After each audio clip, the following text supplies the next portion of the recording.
Doobie doobie doo, you are my sunshine. Doobie doobie doo. Today we want to explain about uncertainty reduction theory. What is uncertainty reduction theory? Uncertainty reduction theory is an interaction between people. In order people to communicate with each other, they must know about the person personality, their interests and their past and their future. There are two types of uncertainty. First is behavioral question. Behavioral question is like you ask yourself how you should behave with in front each other. Like can I ask them about this question or can I behave like this? Okay, the second type is cognitive question. Cognitive question is to fulfill your curiosity, like you want to know who is this person, so you talk to them and communicate with each other to know about The them. background of uncertainty reduction theory began in the year 1975. The developer of this theory is Charles Berger and Richard Calabrese. They create URT to explain how communication is used to reduce uncertainty between the stranger engaging in first conversation. This theory states that people often feel uncertainty about others they don't know and are motivated to communicate in order to reduce that uncertainty. It is particularly important in relationship development as the information gathered through observation and interaction. It can be used to predict a person's behavior. Theory that relate to uncertainty reduction theory is social identity theory. Social identity theory is you need to define and evaluate yourself in who group you belong to. There are three particular order, which is first categorization. Categorization is ourselves to know about other social environment.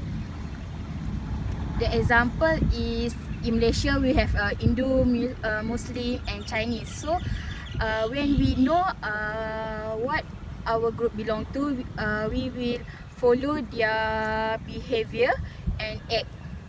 Second is social identity.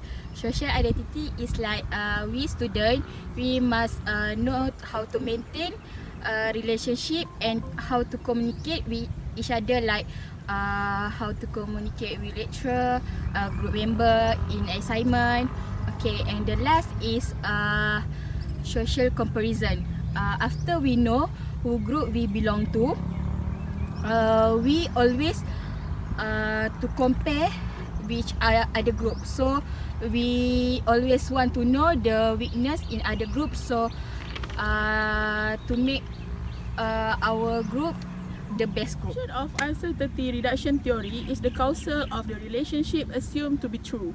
The first assumption is when the high level of uncertainty at the onset of entry phase, as the amount of verbal communication between the stranger increase, then the level of the uncertainty decrease. The second example is a non-verbal affiliative expressiveness increase, uncertainty level will decrease in an initial interaction situation. As example, people display positive feeling towards another person, such as pleasant facial expressions, head nods and hand, also arm gestures. URT blazed a trail for a subsequent generation of scholars to build theories firmly rooted in the domain of interpersonal communication. Another signature feature of the theory, its exacting hypodeductive approach, constitutes both a principal strength and notable weakness. URT argues that individuals are driven to reduce their uncertainty for the sake of rendering their social environment more predictable. Consistent with the latest claim, a wealth of empirical evidence demonstrates that people refrain from seeking information when gaining knowledge could reveal bad news, heighten vulnerability, threaten identities, and feelings of hurt or damage the relationship. So, for the conclusion, URT is created to explain the communication process that occurs when two strangers interact. Uncertainty means having a number of possible alternative prediction or explanation. The larger the number of alternatives, the greater the degree of uncertainty. URT has made a very important contribution to the field of communication. Doobie doobie doo, you are